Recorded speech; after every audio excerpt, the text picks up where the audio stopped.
káàbọ̀ padà sórí ètò bá ètò gẹ́gẹ́ mo sọ lẹ́ẹ̀kan mo ní àlejò mi ìkan náà àwọn àlejò tí mo ní lónìí beauty therapist ni wọ́n fún àwọn obìnrin bẹ́ẹ̀ náà ni àwọn ọkùnrin ẹ̀yin ọkùnrin àwọn ọkùnrin tẹ́ pé wọ́n ikùn wọn tóbi tó yẹ kó jẹ́ kan tí ikùn ò jẹ́ kan ṣe ojúṣe wọn dáadáa pẹ̀lú ìyàwó wọn nínú ilé ó ti wá rere ti dé nísìnyí o ayọ̀ ti dé ìdùnnú ti dé nítorí pé beauty therapist ó máa jẹ́ kí gbogbo ẹ̀ kó lọlẹ̀ kẹ́ẹ̀dì àyọ̀ǹgẹ̀ fún mọ́mì kẹ́ẹ̀dì àyọ̀ǹgẹ̀ fún dádì kẹ́ wá sọ̀rọ̀ ayé di sisi padà ẹ wo irú èèyàn bẹ́ẹ̀ ni mo gbé wá sórí ètò lẹ́nìí gbogbo èèyàn máa ń pè wọ́n ní ruby sparkling fún ìgbà àkọ́kọ́ lórí ètò bàbẹ̀ tó gbọ́dọ̀ mọ̀ pé wọ́n sì ń padà bọ̀ nítorí pé eléyìí mo máa gbọ́ wa lóòrèkóòrè nítorí pé mo fẹ́ kí gbogbo àwọn obìnrin pátápátá bẹ̀rẹ̀ sí ń dán fún ọkọ wa àwa sisi gan torí sisi ni mi máa dán kú ni dán sisi ni mi so gbogbo àwa sisi pátápátá náà káwa náà ṣe kí ni ká máa young sí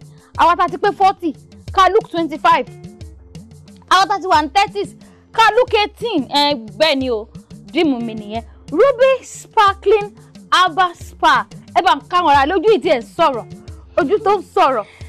ẹ kú dédé ìwòyí o ẹ̀yin aráalé àwọn náà ń jẹ́ ṣàlàáfíà ni mo bá yín o. ok ká má fọ̀rọ̀ sílẹ̀ sọ̀rọ̀ ìyá mi báwo ni iṣẹ́ herbal láti máa fi herbal ṣe slimming fún àwọn èèyàn láti máa fi herbal tú skin àwọn èèyàn ṣe láti máa fi herbal ṣe spa because mi ò gbọ́ herbal spa rí but láti máa fi herbal ṣe gbogbo àwọn eléyìí báwo ló ṣe bẹ̀rẹ̀ ní ṣókí. ẹ fẹ́ fà mí sírìn díẹ̀ nìyẹn ó ga anyway ṣá ara mi ló prompt mi láti ṣe iṣẹ́ yìí before now mo tóbi gan I was size 18 mo tóbi size 18 as in bẹ́ẹ̀ ni size 18 size aṣọ tí mo máa ń lò. gbogbo yẹn alẹ́ máa rí picture yẹn nísìn àwọn camera people mi wọ́n máa bá mi fi picture yẹn sí bóyá òótọ́ ni àbírọ́.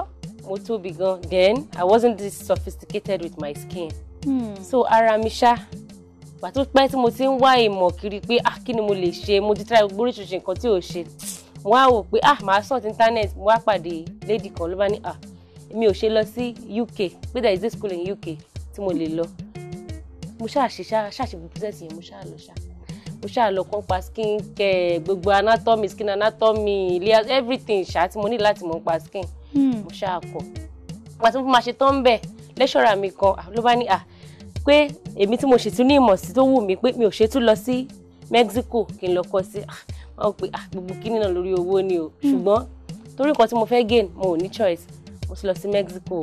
so Mexico let's go creaming and all that. bẹ́ẹ̀ni ẹ̀dẹ̀ ń pa àwọn Mexico wọ́n like spa bíi. ṣíèrè. wá lọ síbẹ̀ o mo tún kọ àtàṣà tún kọ tán ókè o wọ́n là tún lọ mo ní Morocco tún yá mo ní Ọlọ́run ṣàánú. Morocco. tàbá tún lọ Morocco àṣà tún lọ kọ paríparí ọlá wọ́n ṣàníyàn wá lọ sí Ghana ká lọ fi African touch wá sí àṣà wa lọ Ghana mo ṣe wá bẹ̀rẹ̀ sí ní experimentize pẹ̀lú ara mi mo bẹ̀rẹ̀ sí ní lo gbogbo àgbo ìwé àtẹ̀gbò tán kọ́ mi ìgbà tí mo fi máa délé mo bẹ̀rẹ̀ sí ní lò mo ṣáà ní máa fúnra mi 6 months kí wọ́n calm down kí n tó jáde bẹ̀rẹ̀ sí ní ṣe mo ṣáà ṣe mo ṣe ń ṣe ni mo ṣe ń wọ̀ torí wọ́n kọ́ adé rí nutrition bá ṣe wọ́n máa jẹun irú oúnjẹ tí wọ́n máa jẹ bẹ́ẹ̀ ni how to eat right how to balance the diet and everything gbogbo ẹ̀ mo ṣáà bẹ̀rẹ̀ sí ní ṣe mo mọ exercise mo fat breaking mo àwọn herbs yẹn mo ṣáà ṣe gbogbo ẹ̀ ṣá tí mo ṣe di size. láàárín 6 months bẹ́ẹ̀ni let it go from 18 to 16. bẹ́ẹ̀ni o. seriously. bẹ́ẹ̀ni láàárín 6 months náà ni mo work lórí skin mi dóò mi ò ṣèyàn dúdú o mi ò dúdú mo mọ́ra naturally. mo rí níbi ọwọ́ yín náà báyìí pé ẹ ṣèyàn dúdú. mo mọ́ra naturally so àárín 6 months yẹn náà ṣe mo torí ewé àtẹ̀gbò ni wọ́n ṣe bleaching cream gbogbo ẹ̀ àwọn bíi turmeric àwọn bíi coconut extract àwọn nǹkan bẹ́ẹ̀ wọ̀nyẹn là ń lò bẹ́ẹ̀ ni gbogbo ẹ̀ moringa aloe vera fún skin care o ṣùgbọ́n nǹkan bẹ́ẹ̀ yẹn ni mo lò. ó dẹ̀ máa ń ṣiṣẹ́ fara tá sọ di. it works well very very well àwọn organics. ṣe máa ń train àwọn èèyàn. bẹ́ẹ̀ ni ẹ máa ń train dáadáa. agbára Ọlọ́run àti ẹ̀ múra fún training tá a máa ṣe ní March tá a organize. ṣé àwọn èèyàn ti ń gba form báyìí. bẹ́ẹ̀ ni wọ́n ti bẹ̀rẹ̀ sí ní ṣé owó tó fi ń gba form ṣé kò pọ̀. kò pọ̀ jù. owó tó fi ń train náà ńkọ́. kò pọ̀ jù but it's worth it torí nǹkan táwọn náà máa benefit from it. àwọn èèyàn tó ń sọ fún mi ń pa yín wọ́n ní ẹ máa kọ́kọ́ analyse skin àwọn èèyàn kó tó di wípé ẹ fún wọn ní nǹkan tó máa lò ṣé ó kọ dandan kẹ́ analyse kẹ́ tó fún yàn ní nǹkan ni àbí ẹ lè rí picture ẹnìyẹn kẹ́ dẹ̀ sọ nǹkan tó máa need. ó pọn dandan kò dẹ̀ tún pọn dandan for example tó bá yẹ pé èèyàn tó wà pẹ̀lú mi lẹ́kọ̀ọ́ mi báyìí mo máa advice wọn nítorí kán dọ́dọ̀ wa kán dé iléeṣẹ́ wa ká lè test skin wọn so but tó bá yẹ pé wọ́n wá sílé kò tí wọ́n fi máa send picture wọn sí mi màá lè analyse ẹ̀ fúnra mi ìdè máa mọ right products tí mo máa blend fún wọn. Okay, now tó bá fẹ́ analyse skin wa pé ká mọ orú nǹkan tó yẹ ká lò you know bí ṣé kò wẹ̀ ò gara lọ́dọ̀ yín. Kò gara jù but lásìkò yìí tó anybody tó bá wá láti orí Orísun báyìí mo máa yọ 80% discount. 80. bẹ́ẹ̀ ni 80% máa yọ kúrò so that màá lè analyse skin wọn fún lówó táṣẹ́rẹ́ as in. Like no okay ẹ jẹ́ ká sọ báyìí ẹ jẹ́ ká sọ bí èlò ní káwọn èèyàn mú wá fún skin analyzing. Okay 80% off it 25 yeah. Wow yeah. 2,500 lẹ máa ṣe fún wọn.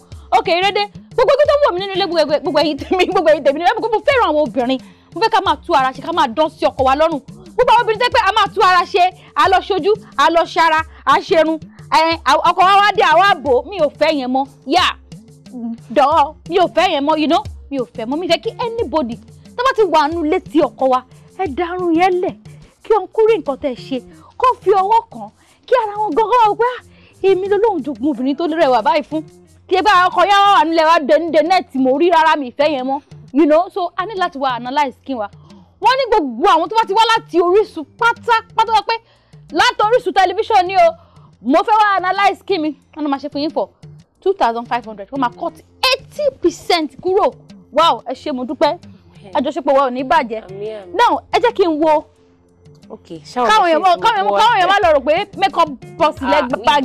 Skin analysis machine mi. Wow. Skin ló wà fún. Kí ni lẹ máa lò? Kò ṣe makeup ló wà ńbẹ̀, wàhálà makeup mo rò pé wà ńbẹ̀. Tó bá ti ń test skin yẹn, ó máa wá show lórí screen. A lè mọ̀ bóyá sensitive skin ni o. Ẹ kọjú ẹ̀ sáwọn ará lé káwọn ará lé rí. Bóyá sensitive skin ni o, bóyá normal skin, bóyá oily, bóyá dry skin. So a máa lè mọ̀ the right blend of herbs. Tẹ́ kẹ́ lò fún wọn. Wow. Eléyìí ńkọ́? Eléyìí high frequency machine. During facial section la máa ń lo eléyìí. Ẹ máa rí àwọn facial section mi ní ara àwọn pictures wọ̀nyẹn. So gbẹ̀yìn la máa ń lo àwọn eléyìí láti close the pores tá bá parí facial. Ṣó dá kí èèyàn máa close pores tó bá ọ̀pọ̀lọpọ̀ náà àwọn tó máa ń ṣe facials yẹn náà kí máa ń close pores. A náwó díẹ̀ láti kọ́ṣẹ́ yìí so àwọn ibi tí mo ti lọ gbogbo nǹkan tó kọ́ wa láti máa lò ní. So ká sọ pé nǹkan tẹ́ ń ṣe ó dá yín lójú. Ó dá mi lójú. Now àwọn tó yẹ pé skin wọn ti bàjẹ́ pátápátá kó tó yẹ pé wọ́n ti bóra tó ti vein tí wọ́n ń yọ tó ti rí yamayama àwọn yẹn kọ́ kí lẹ lè ṣe sí àwọn yẹn. A máa jí skin yẹn padà ni for the mere fact pé wọ́n ti lose elasticity wọn yẹn omi pé wọ́n á lè restore yẹn padà tó bá fi máa lo collagen serum or balancing serum ó máa wà restored. So bí rèmi báyìí tí mo níkùn ní ìsìn tí máa sọ́dọ̀ yín mo máa dilẹ̀ pa padà tí máa fine tí máa. Size wo ló wù yín kẹ́ padà sí.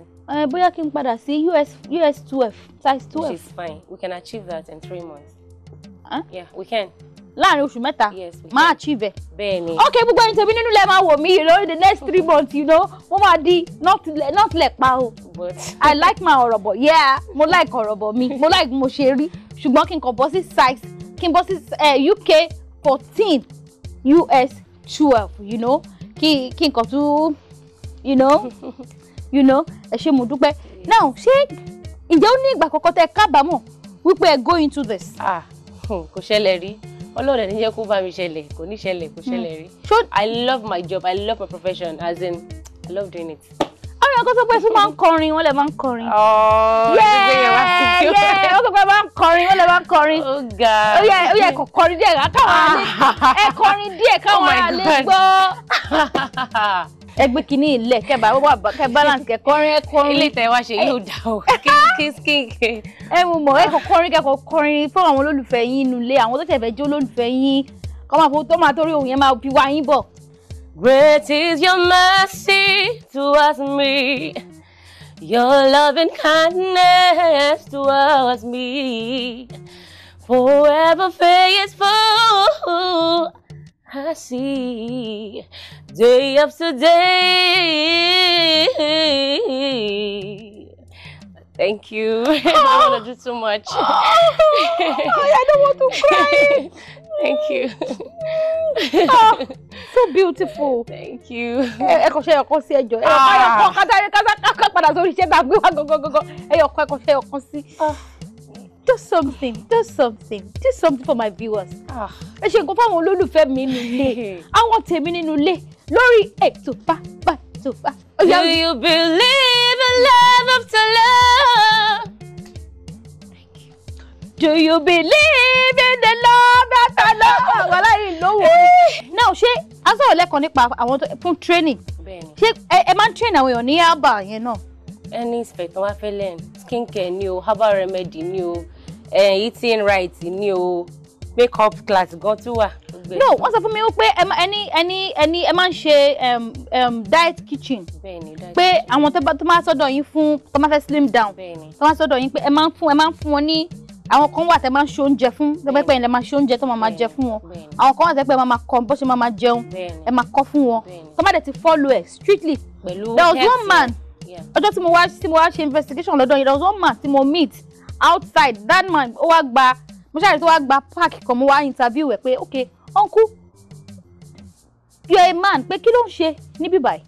Wọ́n sọ nípa pé tí mo bá rí picture bó ṣe rí kíákíá ó ti yọ fóònù ẹ̀, ó ti fi wọn before and after ẹ̀ pé òun achieve ẹ̀ láàrin 3 months pé ikùn òun tóbi and you know a lot like that tí mo ti bá pàdé lọ́dọ̀ yín tẹ́yìn fúnra yín ò mọ̀ because máa tí wọ́n ti park síta báyìí máa dúró máa ṣọ́ yín, máa ṣọ́ àwọn èèyàn tó ń wọlé, máa ṣọ́ àwọn èèyàn tó ń jáde nítorí pé àwọn olólùfẹ́ mi lórí Orísun lórí ètò bàbá ètò mi ìfẹ́ fún wọn lófo àná onírọ́pọ̀ ń ta ẹ understand mo fẹ́ kó jẹ́ pé tó má ti débẹ̀ báyìí nǹkan tá a sọ pé wọ́n pé máa ń pé ẹni yẹn ń ṣe àwọn aráalé á bá bẹ́ẹ̀ ẹ̀rọ pé ká sọ̀rọ̀ kó bá bẹ́ẹ̀ òun nìyí ọmọ èèyàn náà tó bá fẹ́ ṣojú lọ́dọ̀ yín náà ṣé kò wọ́n rárá. Ó wà affordable, ó depend tó bá yẹ pé curative ni tó bá dẹ̀ yẹ wípé maintenance ó wà affordable though. Wọ́n tún ní ó tún dá kí wọ́n máa ṣe steam bath.